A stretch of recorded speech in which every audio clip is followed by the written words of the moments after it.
ఎప్పుడు కనిపించినా ఎన్నిసార్లు కనిపించినా పొగడకుండా అడగకుండా ఉండలేకపోతున్నాం. మీరేమో 96లోనే ఆగిపోయారేంటి సార్? ఇది 2026. సరే పొగడొద్దు, పొగిడితే తట్టుకోలేదు. Yes please. అందరికీ నమస్కారం. First of all Padmashri doctor నటకిరీటి రాజేంద్ర ప్రసాద్ గారికి కంగ్రాచులేషన్స్.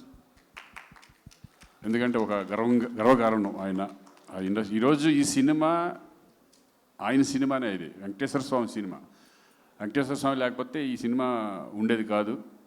ఎందుకంటే ఆయన సినిమానే, ఆయనకి ఆ క్యారెక్టర్ రావడం అనేది నిజంగా అదృష్టం. అది ఆయన ఇచ్చిన బ్లెస్సింగ్స్, వెంకటేశ్వర స్వామి ఇచ్చిన బ్లెస్సింగ్సే ఈరోజు రాజేంద్ర ప్రసాద్ గారు ఈ సినిమాలో చేయడం.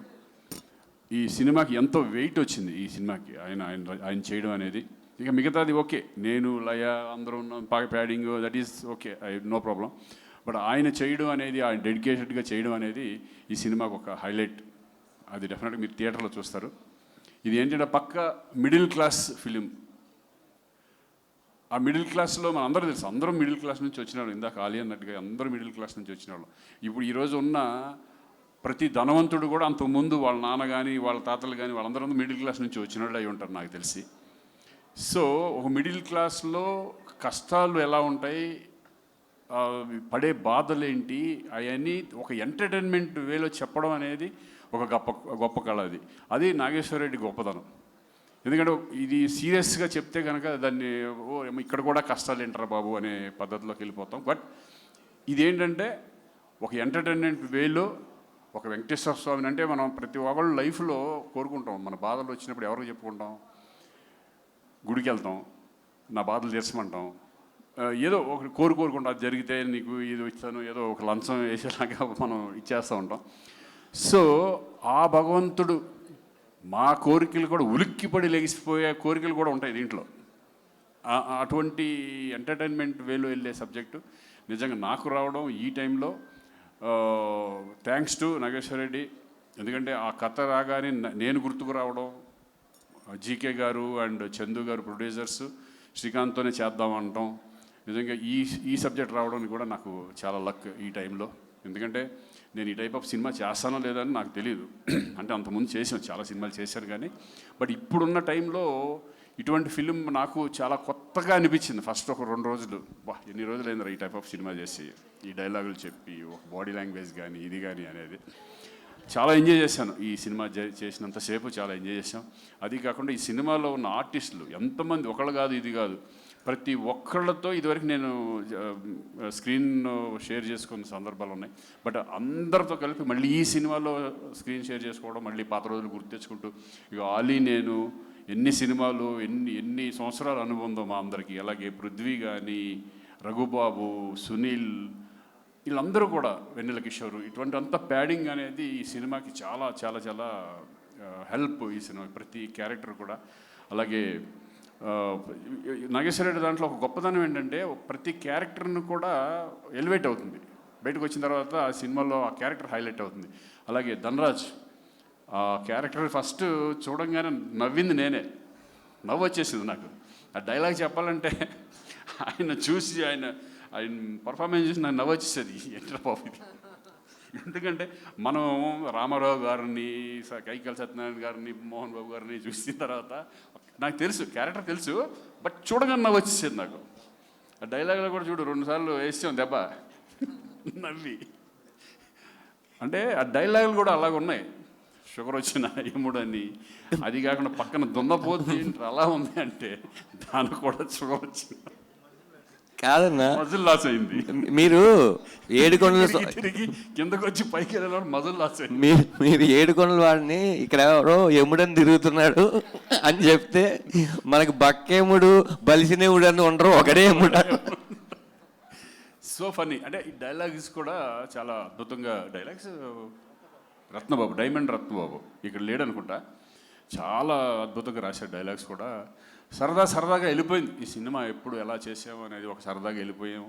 మేము వెయిటింగ్ ఈగర్లీ 17th ఈ సినిమా థియేటర్లో రిలీజ్ అవబోతుంది. అలాగే ఈ సినిమాకి అద్భుతంగా మన అంజీ, నాకు అంతకుముందు కూడా మేము కలిసి చేసాం. ఆయన దీంట్లో పడ్డ కష్టం. ఎందుకంటే ఒక డైరెక్టర్కి ఒక కెమెరామెన్కి అనుబంధం ఉంటే మంచి మంచి సినిమాలు వచ్చే అవకాశం ఉంటుంది. మంచి మంచి ఫ్రేమ్స్ కానీ మమ్మల్ని బాగా చూపించే విధానం.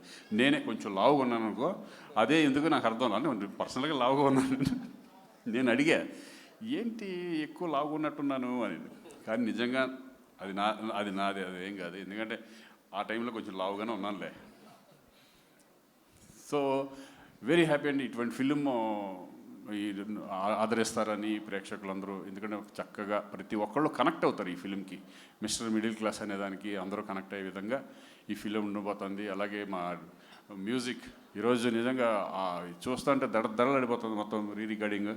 సాయి కార్తీక్తో కూడా నేను పనిచేశాను. నా సినిమాలు కూడా చాలా చేశాడు.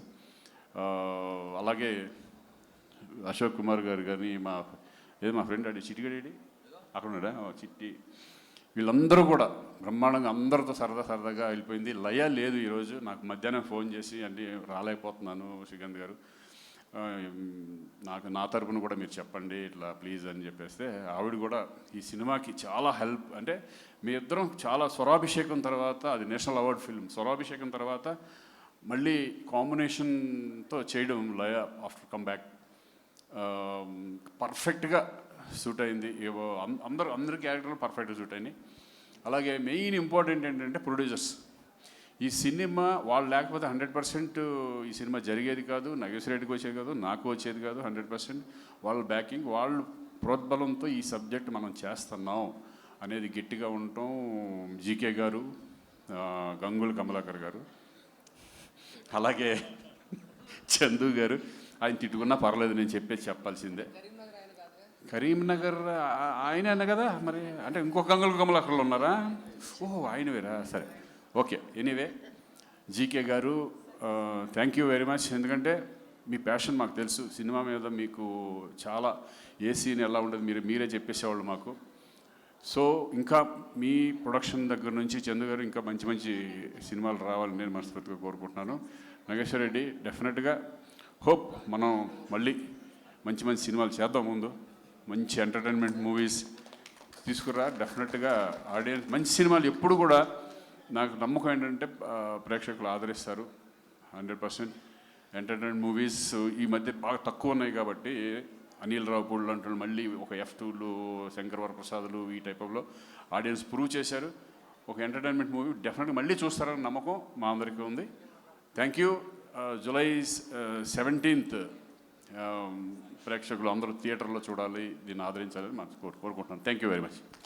Thank you so much Srikanth garu. Thank you Nageswara Reddy గారి. మార్క్లో మీ టైమింగ్తో, మీ అందరి టైమింగ్తో మేమందరం బిగ్ ఫన్ని ఎంజాయ్ చేయడానికి రెడీ అయిపోయాము 17th July. Thank you so much. So మర్చిపోయాను, కరుణ గారు అదే ఒక చెల్లెలుగా నాకు, అంటే తను ఎప్పటి నుంచో ఒక చెల్లెలుగా నన్ను అన్న ఎప్పటి నుంచో అంటుంది.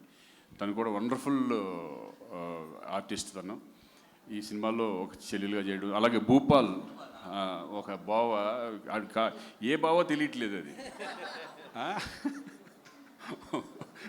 ఆ బావ క్యారెక్టరేషన్ మా మిత్రుడు తమ్ముళ్ళు అంటాడు భూపాలు. వీళ్ళందరికీ కూడా థ్యాంక్ యూ వెరీ మచ్. అంతే కదరా, నిన్ను మర్చిపోలేదు కదరా. థ్యాంక్ యూ రా. 500 రూపాయలు ఇచ్చావు, చూద్దాం ఈ సినిమా ఏమవుద్దు అనేది. హిట్ కొట్టాలని మనస్ఫూర్తిగా కోరుకుందాం.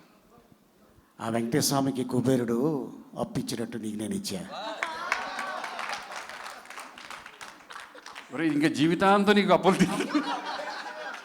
నేను అప్పు తీస్తాను. ఒక పని చేస్తాను రోయ్, నువ్వు ఇచ్చింది నా దగ్గర పెట్టుకుంటా, ఇంకోటి తీసి నీకు ఇచ్చేస్తా చెల్లు. Thank you so much Srikanth garu. Thank you very much. So ఇప్పుడు బిగ్ ఫన్ అని ఉంది పోస్టర్ పైన. సినిమా రిలీజ్ తర్వాత బిగ్ హిట్గా మారి మళ్ళీ సెలబ్రేషన్స్ చేసుకోవాలి అని మనస్ఫూర్తిగా కోరుకుంటూ, ఎస్ ట్రైలర్ చూడడం మిస్ అయిన వాళ్ళందరి కోసం కూడా, మన కోసం కూడా మరొక్కసారి ట్రైలర్ చూసేసి ఈ మన ప్రీ రిలీజ్ ఈవెంట్ని ర్యాప్ చేద్దాము. So requesting everybody to please settle down, కూర్చోండి అందరూ. ట్రైలర్ చూసి మనం ఈవెంట్ని ర్యాప్ చేద్దాము. సో 17th జూలై నుంచి థియేటర్స్లో మనందరికీ బోలెడంత ఎంటర్టైన్మెంట్ని పంచడానికి, హిలేరియస్గా నవ్వించడానికి మిస్టర్ మిడిల్ క్లాస్ మన ముందుకు వచ్చేస్తూ ఉన్నారు. సో ఎస్, ఇవాళ మన ప్రీ రిలీజ్ ఈవెంట్లో మరొక్కసారి మనం ట్రైలర్ చూసేద్దాము. So can we have the trailer on the screen please?